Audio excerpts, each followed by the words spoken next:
Mr. call President. was There's an bad. audio of you asking him to Factual, but not You truthful. owe me votes because the election was rigged. That election was rigged. And if this call was bad, why didn't him and his lawyers hang up? How dare you say that? This was a perfect Well, they were phone clearly call. concerned enough. They recorded the call, and I should note that, of This course, was a call that was made to question the results of election. And when we can't make a call to question election results, then this country ought to just forget about it. you weren't just questioning the election results. I was you were questioning asking the him election. to find you votes. I And disagree should with note that Trump. There is no evidence of fraud. There is no But rigged election in you the state have of to be Georgia. I able wanna get to back the call audience, and have though, a Mr. religious President, because those are false claims you're making about what happened in Georgia. Jordan Sullenberger he shouldn't have is been here. He's answering an the question undeclared at all, voter from but, like, Hollis. He voted for that you was in probably the 2020. best way he could. Jordan, what is your question for President Trump tonight? Thank you, Mr. Trump. Thank you very much. I'm 26. I'm a veteran. I help manage a private aviation company. You want a job?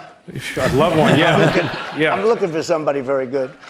I'm not for mandates or government interference in private business, but I've Right. seen Republicans going after us like DeSantis after Disney. Right. What would you do as president to protect us from government interference? Well, I'm the one that really wants to protect you. All of these fake investigations of me are about election interference.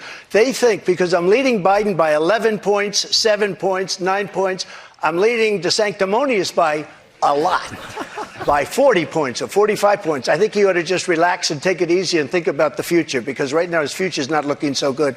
I will tell you this. We are really putting it to Biden, but he's putting it to himself because the economy stinks, inflation is horrible, and the border is a disaster. And by the way he got out of Afghanistan was the single most embarrassing moment in the history of our country. It was bad. Mr. President, It was really I have one more bad. question for But you here tonight, desanctimonious, come on. While we're in front of the Not a voters fan here of that, in New Hampshire, this is a that fundamental name, question no. for you. You are running in the 2024 race. If you are the Republican nominee and you are in that 2024 swamp race, diss is better. will you commit tonight to accepting the results of the 2024 election? Yeah, if I think it's an honest election, absolutely, I would. Will you commit to knows how he's accepting the gonna results of answer the this. election regardless of the outcome? You want me to answer it again? If I think it's an honest election, I would be honored to. And right now, we are so far ahead of both Democrat and Republican. And you know what? If I don't win, this country is going to be in big trouble. It's so sad to see what's happening. But no commitment there on the accepting the results regardless of the outcome. If it's an honest election, correct, I will. Okay, so not committing to accepting the 2024 election results, acknowledging what happened in 2020. President Trump, I want to thank you for coming here tonight. This is an important conversation with voters to hear and to have. Thank you to our audience and to our host, St. Anselm College. CNN's coverage continues with Anderson Cooper and Jake Tapper. It certainly does not continue with us. I don't want to hear what those people have to say. goodness. Yeah. Oh man, Jake Tapper, That though. was. Look, He's a cool guy. Jake Tapper's so awesome. the reason why she keeps going back to the election fraud stuff is because it polls very poorly with independent voters. That's where they need to strike. Donald Trump succeeded in 2016 by switching 9 million moderate-leaning Democrats to the Republican Party. Every time they get Trump to say it's rigged, it's rigged, it's rigged, he is losing votes. And that's why they're doing it. That's why in the beginning of the show, they went after him over and over and over again.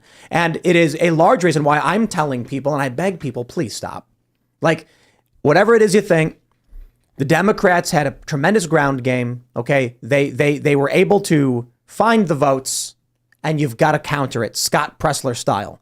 And you need to back off from it if you want to win the moderates over in this. Diehard Trump supporters are falling into this trap. And CNN just showed you exactly how they do it. They know that Trump's biggest fans and biggest supporters are going to reject any notion that the election was anything. They know that if they come out and say it wasn't fraud, Trump supporters are going to come out and say, yes, it was. And they're going to get him to say it over and over and over again to make as many sound bites as possible. And I would not be surprised if the next time they have a show, they're going to be like, how many times did Trump say rigged? And they're going to play it on repeat, and they're going to put it in the face of as many independents as possible. Instead of showing Trump saying things like, we need people to stop dying, which was a grand slam. That's why I'm like, guys, talk about the future. Who said it? Talk about the future. Stop talking about the past.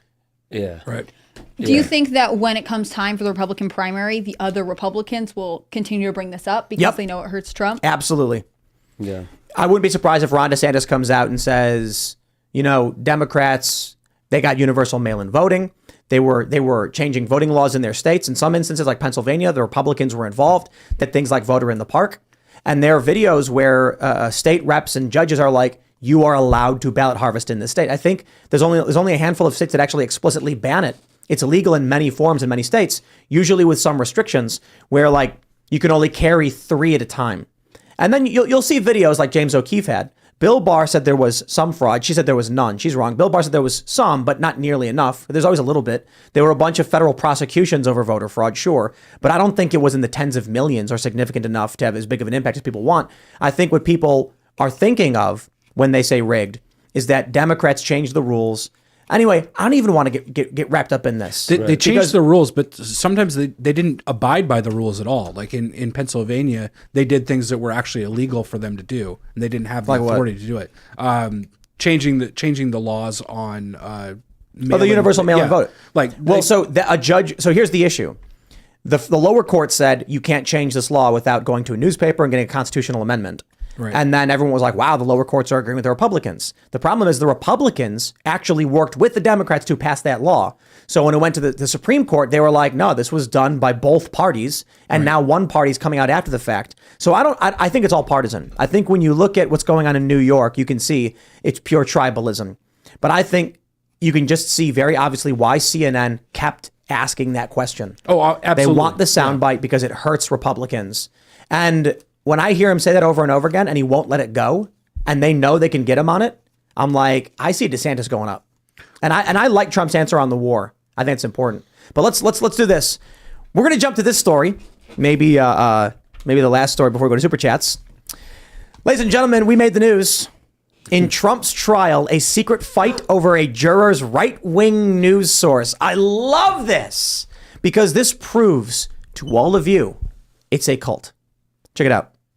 They say, E. Jean Carroll's lawyers tried to exclude the man who listened to podcasts by the provocateur Tim Pool.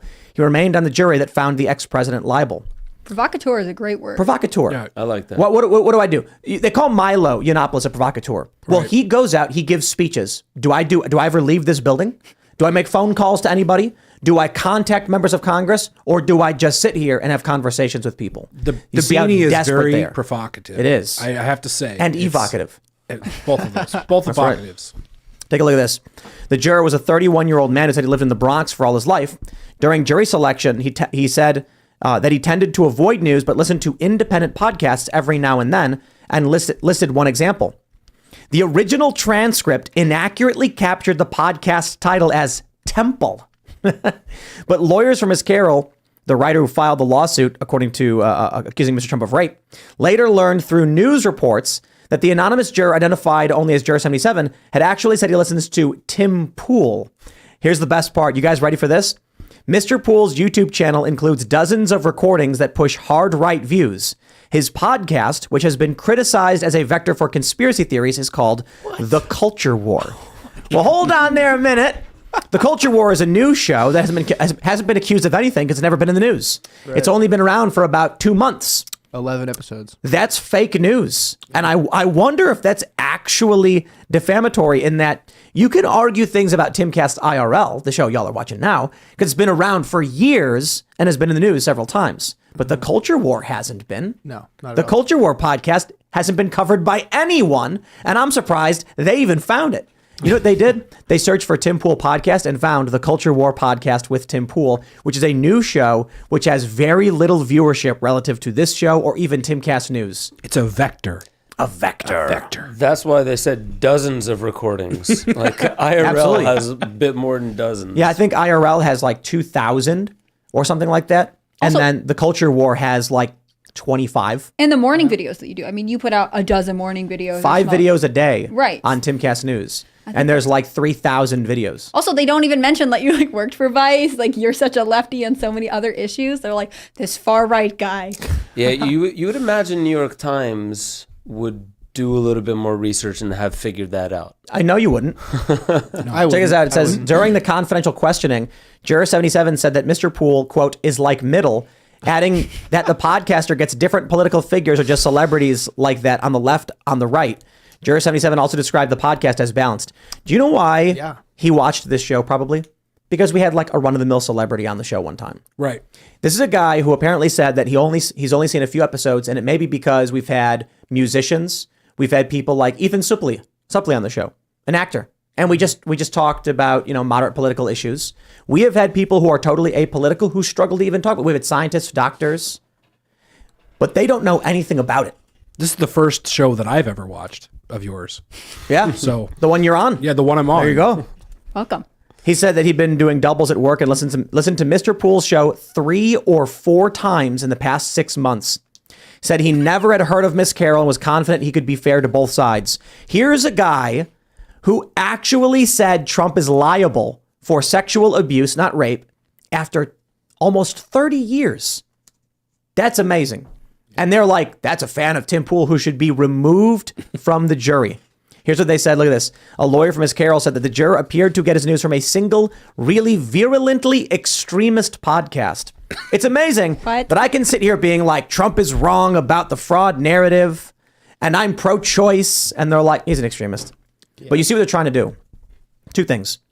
They want to create a bifurcation between me and regular people because they don't want regular people to hear honest commentary from honest people. And well, I mean, I'll leave it at that. That's basically it. To defame and to push people away. So those are the 2 things, I guess. So he wasn't dismissed. No. And then he actually sided with them. Right. And what's the story here then? I don't know. I'm kind of curious why this is actually a story. Why is it that they ran that story about the Allen, Texas shooter who posted 4 clips of me, and then in the same week they're like a right-wing extremist news source? There's no news here. The guy said he listened to the show 3 or 4 times, and that was the end of it. They didn't dismiss him, and then he sided with them.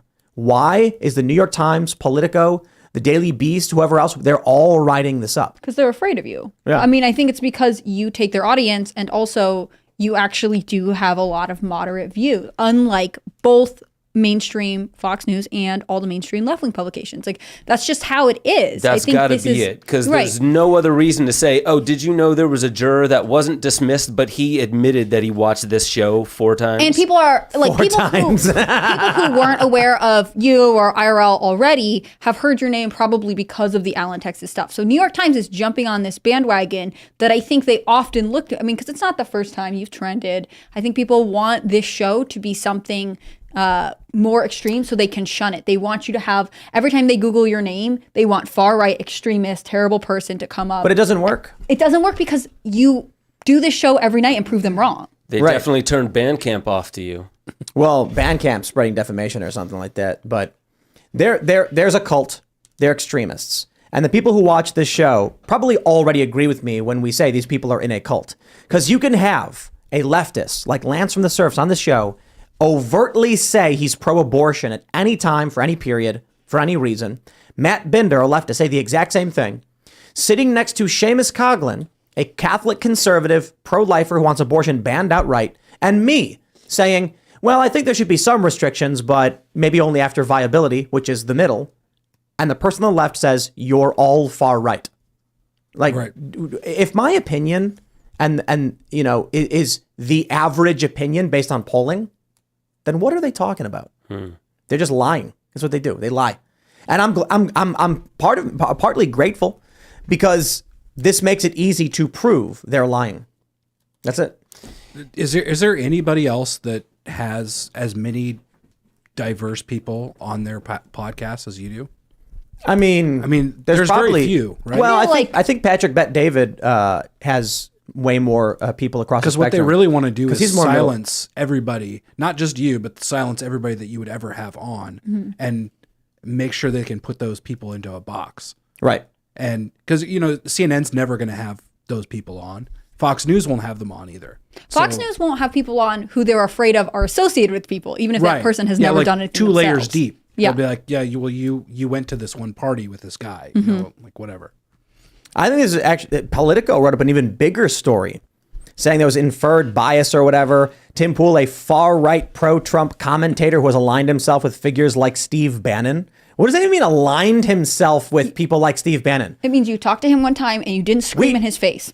But we on the show, the members only show, we argued about the fraud narrative, and I told him to his face he was wrong. Yep. And I said Trump was unelected. He was anti-elected. People voted against him. And we went in this long thing, and he was like, well, that's an interesting point. And I think he's been on the show twice. Yeah. What is this? You're not allowed to platform it at all. You're not should allowed know to talk better. to people. No talking to other people. It's the association game. Associate them with someone that most people dislike. So make those associations, and like we can then create a box around these people who make commentary with some sense. Exactly. When I think of you, the first thing I think of is not he's pro-Trump. Now, most people don't. Yeah, like now me, I think it's fair if somebody says that they think of me as pro-Trump because like all I did was make memes about Trump. But for them to call you the pro-Trump extremist is just hilarious. It doesn't fit at all. They're debunking themselves, especially when we have like Luke Rudkowski on this show for like 7 months at a time, and people say he has Trump derangement syndrome. Or Ian Crossland, who says some of like the craziest leftist stuff half the time, and then rolls 20s the other half. Like it's look, for legal reasons, I'll say this is besmirching my good name, and I am concerned about reputational damage, which we'll be pursuing. But part of me is like, okay, dude, make me more famous.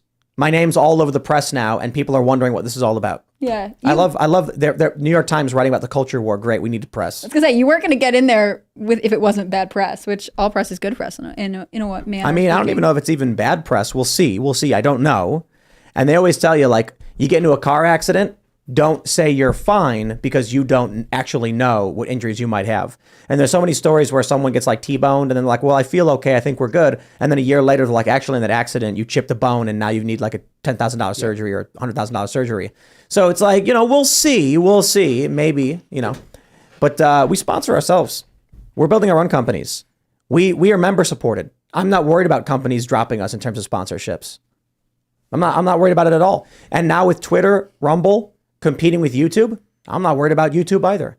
There's nothing they can do. They've lost. The things they've said, like when Keith Olbermann's tweeting at me and like this Allen, Texas thing comes up, I'm like, literally don't care what these people think at all. There is no concern I have. None. We have built infrastructure. We are building infrastructure. Rumble is building infrastructure. Elon Musk is building infrastructure. What do we have to be worried about at this point? Say whatever stupid garbage, fine. We'll sue you if it's defamatory, and you'll lose. True. And it has no impact. Did Keith come out of retirement to attack you? He retired? He's retired like 4 times from Twitter. Wow. He retires a lot, I guess. Let's do one more story. Where are we at? Here we go. This one's big, ladies and gentlemen. Bud Light's hangover from hell. Sales figures for America's once favorite beer reveal how every region in the U.S. has turned its back since the Dylan Mulvaney tie-up. Check this out. In every region, Bud Light sales are plunging. So in the East, North, Central, is that what they called it? East, North, Central, which is like Illinois, Indiana, Ohio, and Wisconsin, and Michigan, 23.5%.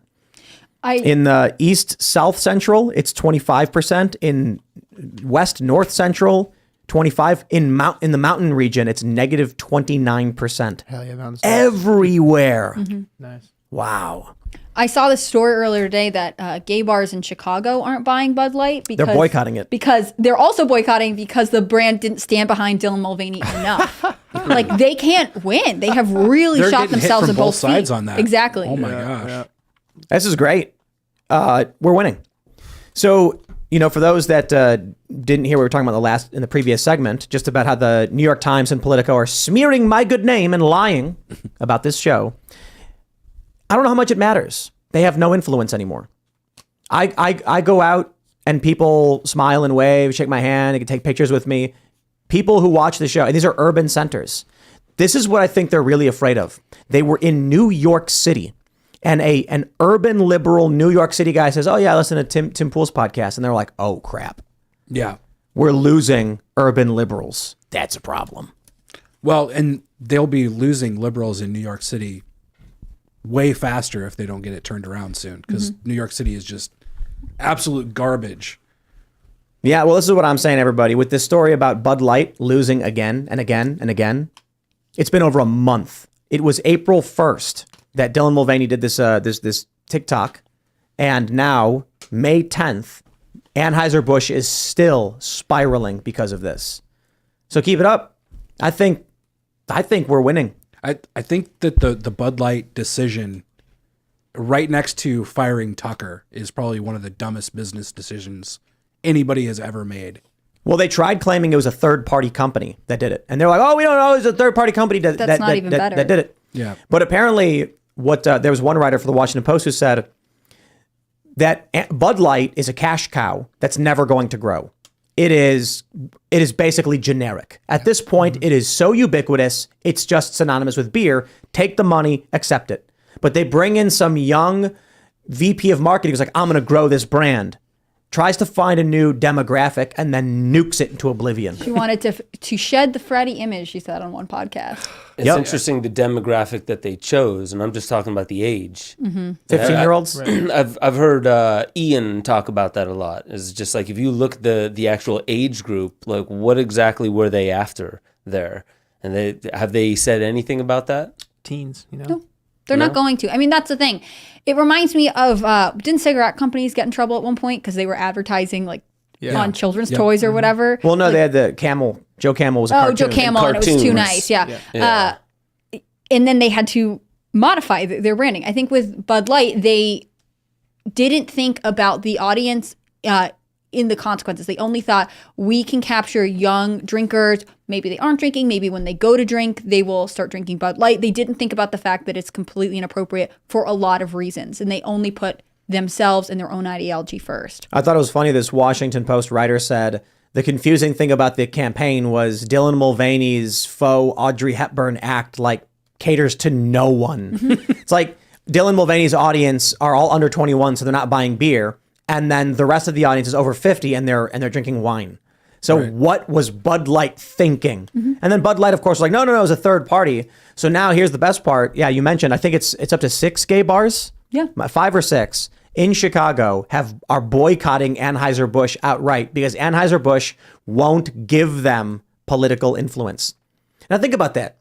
The right just says, leave us alone. The left says, give us what we want or else. Stop pandering to these people. They're going to make your life miserable. But you know what? We're winning. So now, not to play devil's advocate, but how is the rest of Anheuser-Busch doing? Because they have they have so many other products that overall, have they seen globally, Anheuser-Busch, I think they said it was around 1% decline. Yeah. In general sales. When this but we're talking about American cultural influence. If Anheuser-Busch says we're abandoning U.S. markets with Bud Light because it's a failed brand, we won. Yeah. I think we won already at this point. No Clydesdale is going to save it. Yeah, seriously. That was such a tone-deaf response, too. It'll be a donkey in a dress. Wasn't that what set Rogan off? Was the Clydesdale, the pandering? Yeah. But here's a story we have from Timcast News. Bud Light boycott is spreading to other Anheuser-Busch brands. Company may be in a no-win situation as gay bars are ditching Anheuser-Busch beer. See, what's happened now is because these gay bars are upset with Anheuser-Busch as a brand, it's not even about Bud Light to them. It's about all of the brands they do sell. And conservatives too, right? They were all I saw all these graphics of don't drink Modelo. Here are the other ones, just so you know. I mean, because it's like Biv or something like that. InBev or something. InBev. Yeah. And it's a bummer because Modelo is actually pretty good. Yeah. I think Serge was mourning that loss. Yep, I am sad about that. But it is interesting that it was a boycott that was effective, partially because people were already aware of what else was under the umbrella, right? If you boycotted, I don't know, a shoe company, right? If they own 4 other shoe companies, you're not really hurting them. Whereas people were able to identify, these are all Bud Light. Wow, look at this. So we know that Miller and Coors are way up, 20%, right? St. Louis Business Journal says Budweiser is down 11.4. That's not Bud Light, that's Budweiser. Michelob Ultra down 4.4. Busch Light 1.8 and Natty Light 5.2. So it is hitting their other brands. Okay. So hey, good job, everybody. This warrants a round of drinks. Does anybody have any? Oh wait, it was funny when Lance from the Surf was here. He brought a Bud Light Tall Boy. Yeah, and he waited till the after show. I was like, bro, why don't you crack that thing open on the show? It was funny. See, he's not willing to commit to the bet. He's sort of in the boycott. Yeah. He didn't want everybody to see that he had a Bud Light. He didn't want anyone to think that he was effeminate or anything like that. How long do you think the boycott will last? I think they're done. I think I'm seeing people online. There was one story in Newsweek where a couple got attacked, and they say it was because they were buying Bud Light, and the person they got into a fight over it or something like that. I'm like, well, they were attacked at a liquor store. Yeah, because somebody started making fun of them over buying Bud Light, and then they started yelling at each other.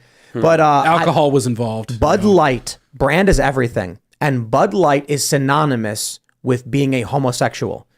I am not saying that to be mean or funny or derisive. I am saying that as a fact marketing statement, that if you, because of Dylan Mulvaney's notoriety and the backlash, it is now perceivably associating you with being a homosexual. There was a video where a cast members from the Book of Mormon crack beers in like Times Square or something and say, "Hey, Dylan, like, thank you so much, Bud Light, woo!" And they drink it. And I'm like, that was the last thing Bud Light wanted to happen.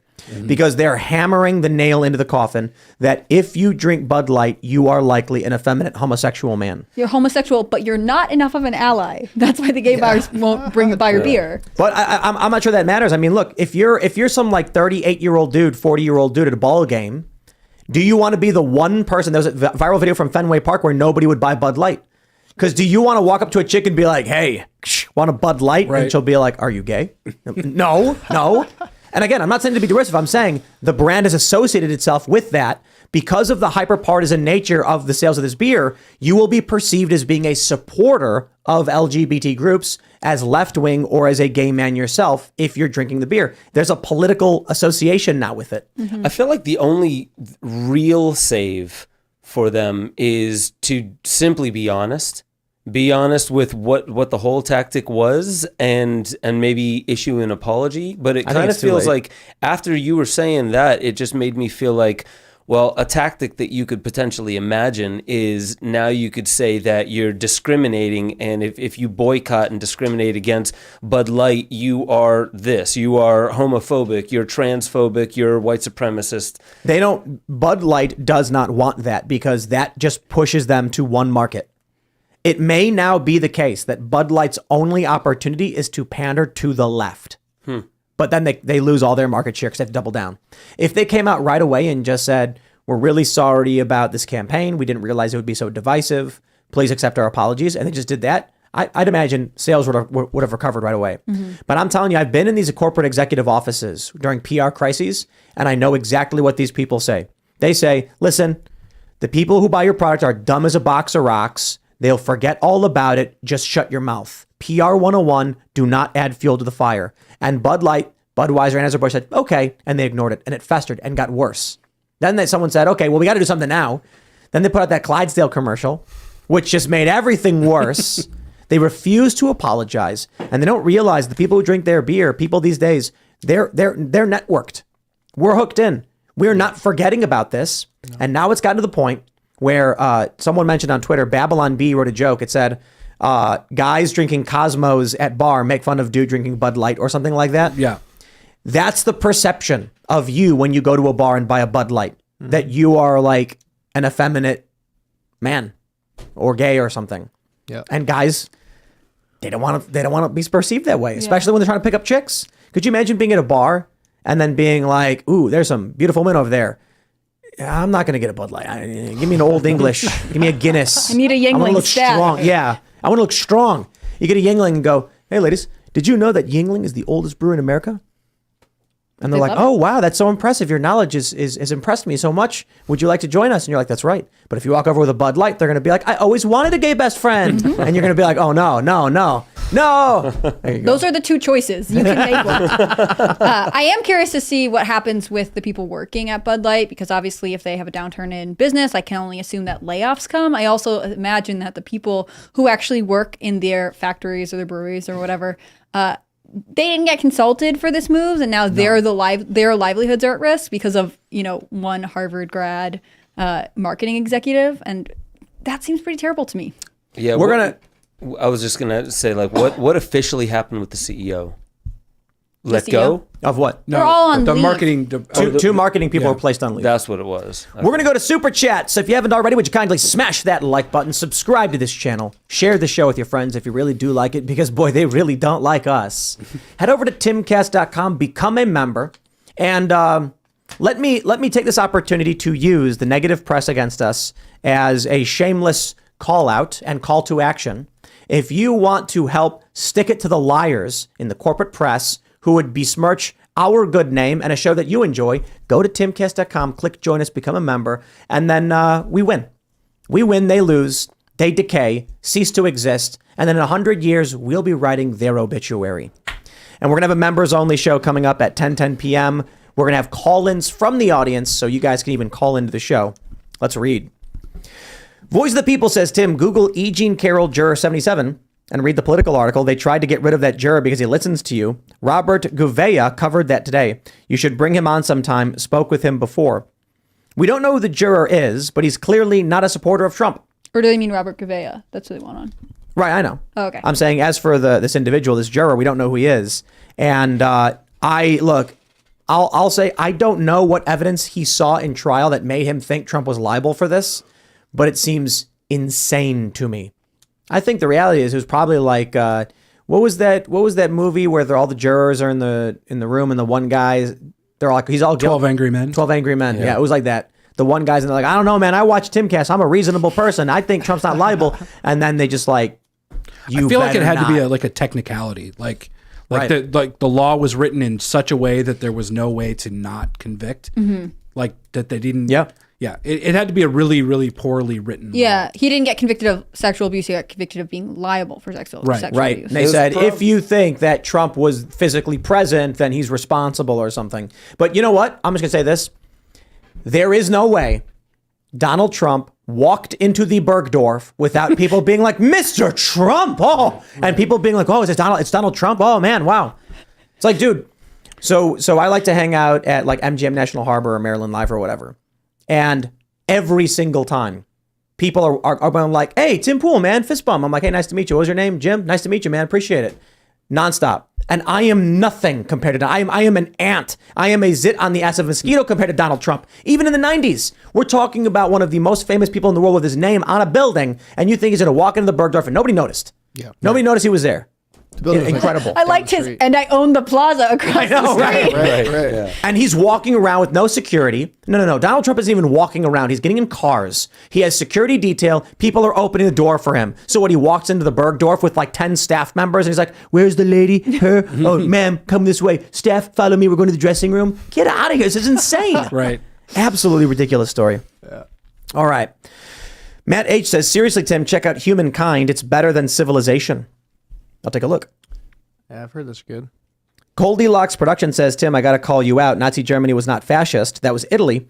They were National Socialist. Fascism, National Socialist, Communist, and Marxist all fall under left-wing socialism. Learn history, watch Tiki History to learn more about this. I understand I've read about the National Socialists' policies. So basically, there's many ways you can bring it down. National Socialism was not... people will call themselves things that they're not. Antifa says that they're anti-fascist when they're like authoritarian psychopaths. So I guess you can argue that Antifa, the original anti-fascist action, was the militant wing of the Communist Party in Weimar Germany. So I get that. But the thing about National Socialists, fascists, etc., is that these were considered the right because they were traditionalist, and the communists were ultra progressive.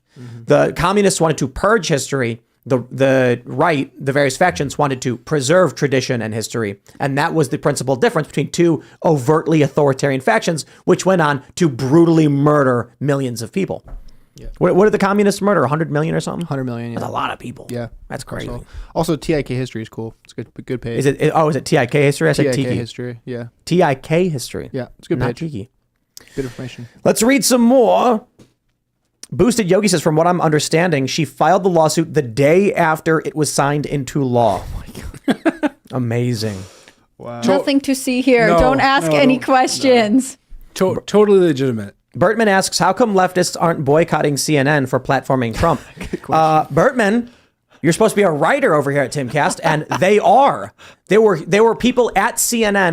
There was a CNN contractor actually wrote a statement published on Twitter saying it is wrong that CNN is doing this. It should not be platforming this man. Did they quit their There was a job bunch of comments in too. protest? When it was first announced, there was tons of comments from libs who were just pissed off. Yep. All right, where are we at with the super chats? Let's see what we got. Jackknife TV says they're going to try to lead him on. She is openly pushing the subject to get him to dive deeper. So this is reference to Trump talking about January 6th and the election. And that's what I'm saying. CNN, when Trump was like, we got to talk about election because our borders are terrible right now. And she's like, well, I want to go back to January 6th because they want the sound bites. They want the commercials. They're doing Democrats a favor in that I'm sure some Democrat was like, can you get Trump to talk for even a few minutes about January 6th and the election? Right. Because we are going to chop that thing up 100 ways and run ads like crazy. And like, don't worry. Caitlin Collins goes up there and the guy in her ear is saying, ask him again. Now ask him again. Tell him no and go ask him again.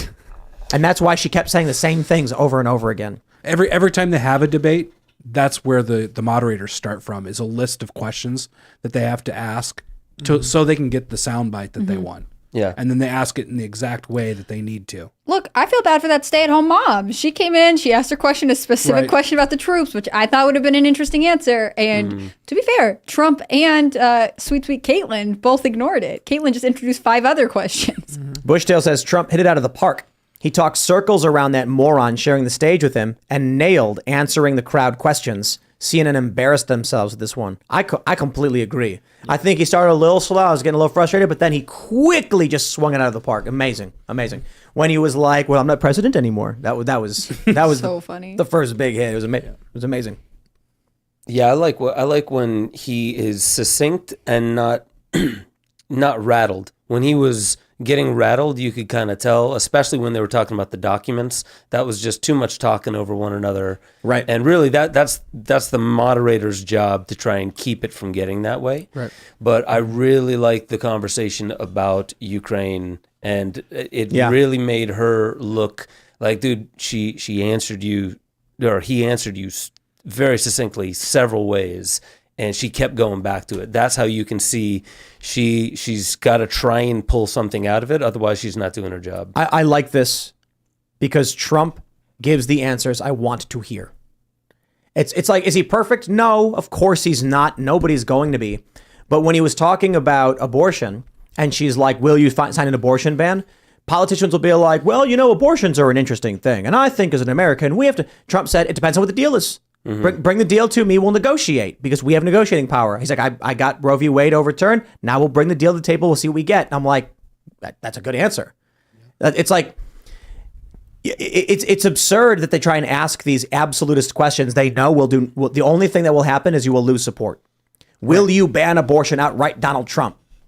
Trump could just be like, well, it's more complicated than that, probably to some degree, but not absolutely. Like you got to, like the answer is not yes or no. And he even said, he was like, look, some people say 6 weeks, some people say 8 weeks. I don't know. We'll see. And then she kept asking over and over again. What they're going to do is they're going to clip it up and say Trump refused to answer. Yeah. Well, do you remember in 2016, during the Republican debates, they kept asking him if he would accept the results of the election. And they asked it over and over and over again, and he refused to respond. Yeah. And that was, again, one of those things where they were gonna throw that back at him. And the fishing, all they do is fish. Right. Yeah. Mm-hmm. Brandon Hampson says, as a sailor who has been drunken, we spend atrocious amounts of money when we're half seas over. Thank goodness we're hearing from the source. There we go. Now we know. I think of it as being like the sailors on leave, right? Like, compare them to all kinds of wild things. Yeah. In high school in Singapore, I saw a lot of sailors on leave doing just that, spending absurd amount of money because they're at port, Mm-hmm. Yeah. I was in the Air Force. We did the same. Yeah, totally. But you guys aren't as gone for as long as the sailors we are. just like to drink as much. Fair. Sergeant Buck says Caitlin Collins is debating Trump so much she may as well announce she's running for president. Seriously. Because the town hall isn't supposed to be that. No. She's supposed to say, what do you think about X? And then have him answer. And then once he's done talking, you can say, so unlike the election thing, I would say, Mr. President, you've stated X. Please explain to the audience your views. Then Trump talks. Then you can say, yes, but according to this person in your administration, you were wrong about this. How would you respond to that? That's what a town hall is supposed to be. Not, no, you're wrong, wrong, Trump. Like, what are you debating him? Mm-hmm. Yeah. And then she kept doing it every time. Like, no, I'm sorry, that's not true, Trump. You're wrong. You can't say that. It's like, you are not here to debate him on what is right or wrong. Or He is here fact to check him. speak. Right. It's crazy. It's like live fact checking is. Yeah, It's ridiculous. And I am not a Trump fan, but the thing that I really appreciated from him was the thing about Ukraine when she kept saying, "Who do you want to win?" It was such an obvious bait thing, and he actually said it in the exact way that you would want somebody to be like. It's not about winning. It really is about people not dying anymore.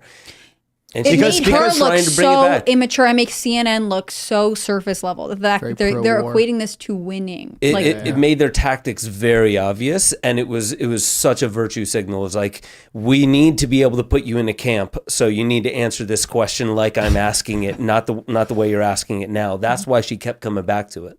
Yeah. Desanctimonious. No, it doesn't work. I like yours, the Maybe swamp one. dismal. Deswamptus? Yeah, that's better. Deswamptus. I think there Deswamptus. has to be a better nickname than that. But Deswamptus. He's just called Desatan. Desatan might I be a don't little know. too far. It's a little I honestly think, I think he could just call Meatball Ron was the best one. Yeah, or just call him Ronnie. Like make him sound like a little kid. Yeah. Yeah, I think Lil there's a lot Ronnie. of ways you Lil can go Ronnie. with that. Yeah, and Lil I'm not Ronnie. sure DeSanctimonious is my favorite. so- Lil Ronnie or Meatball Ron? Meatball Ron's great. I mean, I think Ron DeSantis is the best governor this country's had in a very, very long time. I think he's doing amazing work in Florida. And I think he'd be a great president. I'm leaning towards Trump at the current moment, and I think Trump just did an excellent performance. So I've said this a lot of times, but do you think we could maybe just not like get into these two camps already? it's got to be Trump DeSantis. It's got to be Trump, like DeSantis VP. Also, can't we just be glad that like Ron DeSantis did lots of cool things? Let's not eviscerate all Right. of the Republicans because you may support Trump. Let's have lots of strong people in this side of the aisle. I've said it a lot on Twitter, and I keep getting attacked over it. But like, I don't have a problem with Trump, and I don't have a problem with DeSantis, and I'm not sure why we have to have a problem with one or the other. And that's No, it needs to be Trump DeSantis 2024. It's the race to the bottom. It's the tactic. It's like, how do I make myself look good? Well, the tactic is really smear the opponent. Yeah. So that's the race to And the I bottom, understand it why seems. Trump's doing it. See, that's the thing is I understand why Trump's doing it because that's his job. His job is to, get all the competition out of the way. But I'm not sure why it's everyone on Twitter's job to then also get rid of anybody that doesn't currently hold the same position they do. I think I guess they're that's just the nature of Twitter. But they're used to regurgitating the tactic. Yeah. They don't come up with the tactic, they regurgitate the tactic. Totally. Yep. Raymond G. Stanley Jr. says this lady is insufferable. She really is. Yeah, man. She doesn't have the same like. I mean, I get that they're trying and they do need someone, but you look at someone like Megyn Kelly and you know why she became an anchor. Like she's got it. You look at Laura Ingraham and you're like, I get it. They have punch. Like you watch them and you're like, that's a person with X factor. Caitlin Collins doesn't have that.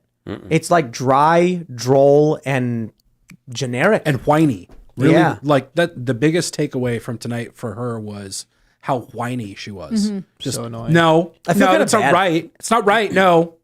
She needed more poise. Yeah. She wasn't poised. You could tell, even though she had like good posture and she didn't really like cringe her face too No much. You could presence. tell. Yeah, She got upstaged. she did. Well, She but did. it's not about being upstaged. I mean, you're not supposed to be there to upstage or Right. There's no staging. But that she goes- has no presence. Right. It's like she was an inverse presence, like sucking energy instead of exuding energy. Totally. I think this is something that you'll hear tomorrow a lot, which is that, oh, the right is attacking her for pushing back on Trump, and girls have such a hard time because when they assert themselves, people say they're bossy. And I think it's important to note that like she didn't perform well. It's not about the fact that she's female. It's about the fact that she did not moderate this conversation. She really tried to argue her points, and in fact, she did not advance this experience for anyone, including the network she's supposed to represent. Well, it was her conversation. Yeah, but She for wasn't no- advancing anyone else's conversation except and for she herself. didn't win anything. She made herself and therefore CNN look bad. Yeah. What do we got here? Tus Nolorum says, not making every single liberal who fled a city did mail-in voting to cast a vote and voted locally in the place they fled to.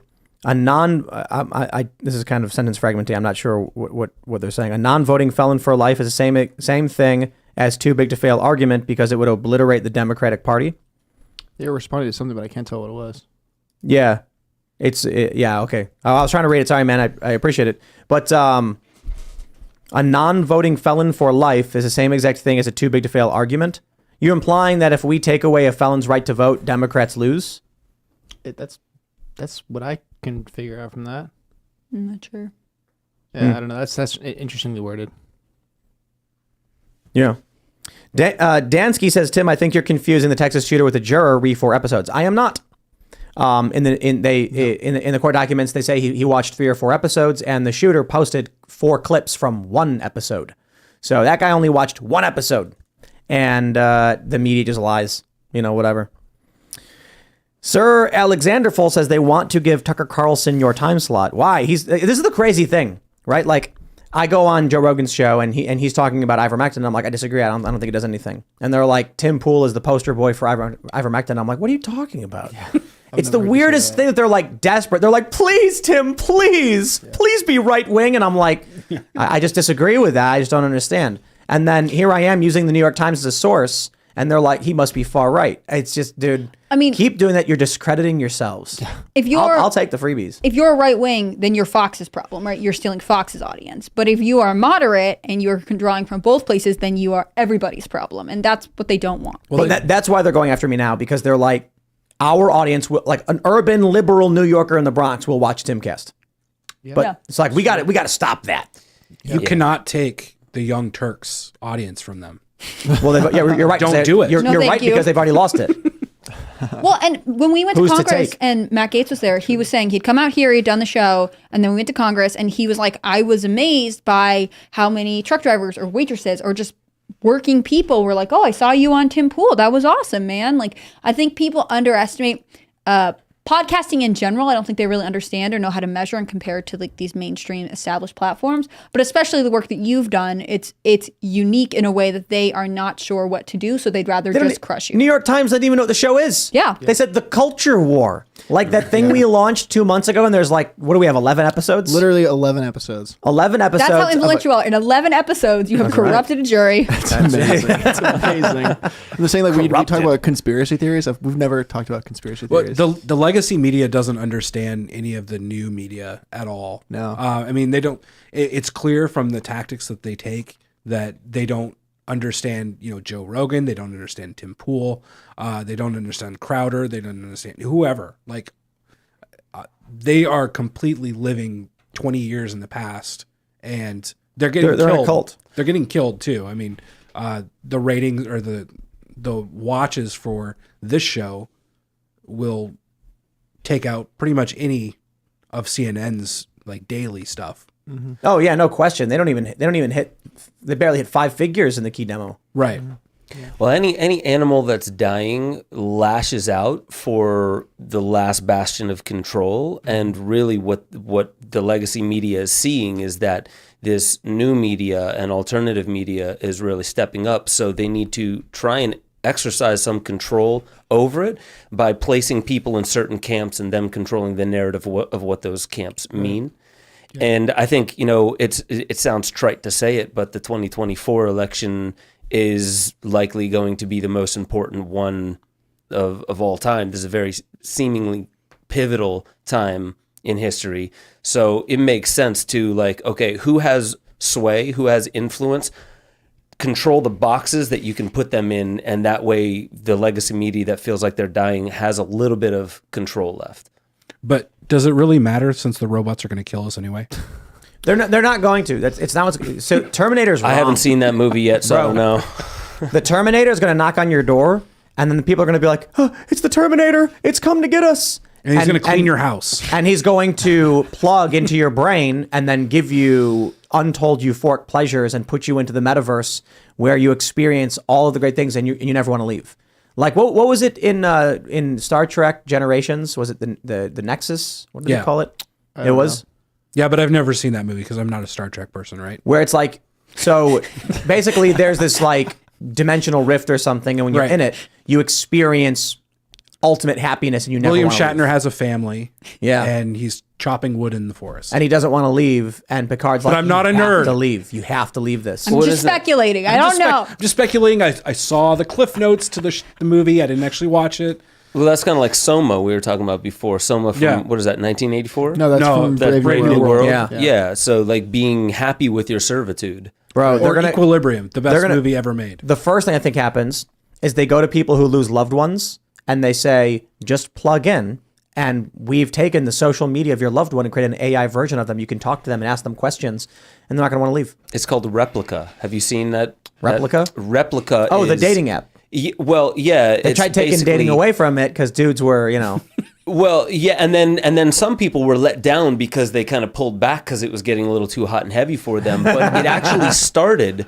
The woman who launched it, it was because she lost her best friend or something like that. So she made a clone so she could cope with the loss. So like that's where it started. Yep. And then it started turning into like a dating. Do you think thing. that's coping? Like if you lose someone and you make a clone of them, do you think you're actually grieving, or do you think Drugs. you're avoiding grief? Like that's a very interesting, nuanced question, because I would say, is meditating coping? Is praying coping? Is like anything from alcohol to cannabis to long walks on the beach coping? But if you lose someone and they can't talk to you anymore, so you make a version of life where they can talk to you, are you actually letting that person go? Are you grieving the loss and accepting that they are gone?